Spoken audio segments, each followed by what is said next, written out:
ముఖ్యంగా తెలంగాణ రాష్ట్రంలో సర్పంచ్ ఎన్నికలు జరుగుతూ ఉన్నాయి. దీనికి సంబంధించి మా రాష్ట్ర కమిటీ పిలుపు మేరకు మా రాష్ట్ర కమిటీ సభ్యులందరూ కూడా వివిధ జిల్లాల్లో నల్గొండ, వరంగల్, ఖమ్మం, మహబూబ్ నగర్, వరంగల్, నిజామాబాద్, ఆదిలాబాద్ జిల్లాలలో పర్యటించి ఎక్కడైతే బీసీలు జనరల్ స్థానాలలో పోటీ పడుతూ ఉన్నారో వాళ్ళందరి గెలిపే లక్ష్యంగా మా వాళ్ళందరూ కూడా వెళ్ళి అక్కడ తిరగడం జరిగింది. ముఖ్యంగా ఏదైతే రాష్ట్ర ప్రభుత్వం 42% బీసీ రిజర్వేషన్లు ఇస్తానని చెప్పేసి మోసం చేసిందో ఆ మోసానికి కూడా వివిధ రాజకీయ పార్టీలు కూడా ఎక్కడ కూడా దాన్ని మరి వాళ్ళు మద్దతు ఇవ్వకుండా కేవలం అన్ని రాజకీయ పార్టీలు కూడా బీసీలను దగా చేయడానికి, మోసం చేయడానికి ఎన్నో కుట్రలు పన్నినప్పటికీ రాష్ట్రంలో ఉన్నటువంటి బీసీలందరినీ కూడా చైతన్యం చేసే దిశగా మేము తీసుకున్నటువంటి కార్యక్రమం ఈరోజు రాష్ట్ర వ్యాప్తంగా ఉన్నటువంటి బీసీల లోపల ఒక చైతన్యం వచ్చి ఈరోజు 17% రిజర్వేషన్లు ఇచ్చినప్పటికీ దాదాపు ఈరోజు చూస్తూ ఉన్నాం, మొదటి విడత రెండో విడత చూస్తూ ఉన్నాం, దాదాపు 49% ఈరోజు బీసీలు అన్ని రాజకీయ పార్టీలతో కాకుండా జనరల్ స్థానాలు కూడా కాకుండా ఇండిపెండెంట్గా వేసి కూడా ఈరోజు రాష్ట్రంలో ఉన్నటువంటి బీసీల సత్యంలో ఈ రాష్ట్ర ప్రభుత్వానికి మా బీసీలు ఈరోజు చూపించినటువంటి సందర్భమైంది. ఆ విధంగా ఈరోజు చూస్తూ ఉంటే ఎన్నికల్లో మీరందరూ కూడా అన్ని పేపర్లో, టీవీలో చూడొచ్చు.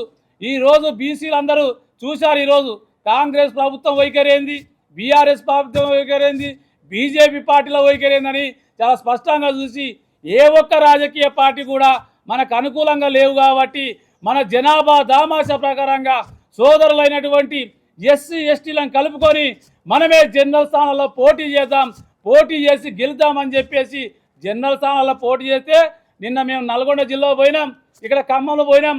అక్కడ చూస్తే ఏం తెలుసా, జనరల్ స్థానాల్లో పోటీ పడలేక దాదాపు గ్రామీణ ప్రాంతంలో ఉన్నటువంటి ఆధిపత్య రెడ్డి సామాజిక వర్గం ఓటర్లను అంటే వేల వేసేసి ఒక్కొక్క చోట 4,000, 5,000 రూపాయలు ఇచ్చేసేసి ఓట్లను కొనుగోలు చేసేటువంటి తాపత్రయం ఉన్నప్పటికీ కూడా వాటన్నిటి కూడా పక్కన పెట్టి కేవలం మా యొక్క బీసీలను గెలిపించుకోవాలని, ఎస్సీ ఎస్టీలను గెలిపించుకోవాలనేటువంటి ఉద్దేశంతో ప్రతి ఒక్కరు కూడా కంకణ బద్దులైపోయి ఈరోజు రాష్ట్ర వ్యాప్తంగా బీసీలను గెలిపించుకోవడం జరుగుతుంది.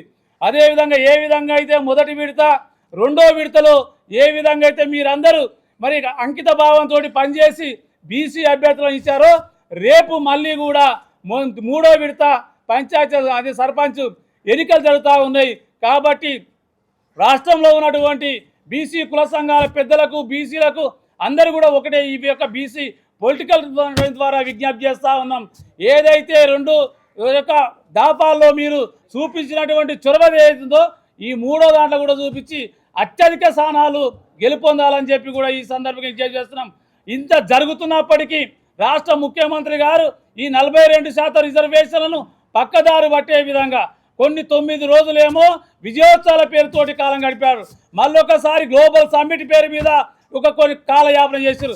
మొన్న ఫుట్బాల్ ఆడి ఈ విధంగా అంటే బీసీలను రాజకీయంగా ఫుట్బాల్ ఆడడానికి ఈరోజు చేసినటువంటి ప్రయత్నాలు ఏమో ఆ ప్రయత్నాలన్నీ కూడా మేము ఛేదించి మా యొక్క సామాజిక వర్గానికి మేము మద్దతు తెలపడంతో వాళ్ళందరూ కూడా ఈరోజు ఎన్నికల్లో భాగస్వామ్యమై విజయం సాధిస్తారు. ఈ విజయ పరపరంప ఈ యొక్క సర్పంచ్ ఎన్నికలే కాదు, వచ్చే జడ్పీటీసీ ఎంపీటీసీలో కూడా ఇదే ఒరవడి కొనసాగుతుంది. ఏదేమైనప్పటికీ ఈ రాష్ట్రంలో జనాభా దామాష ప్రకారంగా బీసీలు అధికారంలోకి రావడం ఖాయం. ఖచ్చితంగా మీరు రిజర్వేషన్లు ఇచ్చినా ఇయ్యకపోయినా మీ యొక్క పీఠాలు గుంజుకోవడం ఖాయం, మీ కుర్చీలకు ఎసరు రావడం ఖాయం. ఇప్పటికైనా చిత్తశుద్ధితోటి Congress party, BRS party, BJP party బీసీలకు జనాభా దామాష ప్రకారంగా రిజర్వేషన్ల కోసం పార్లమెంట్లో మీ గలం ఇప్పకపోతే రాబోయే రోజుల్లో మీ యొక్క రాజకీయ పార్టీల ఆఫీసులకు తాళాలు వేసుకోవాల్సిందిగా ఈ సందర్భంగా బీసీ పొలిటికల్ పార్టీ తరఫున విజ్ఞప్తి చేస్తా ఉన్నాం. నమస్తే.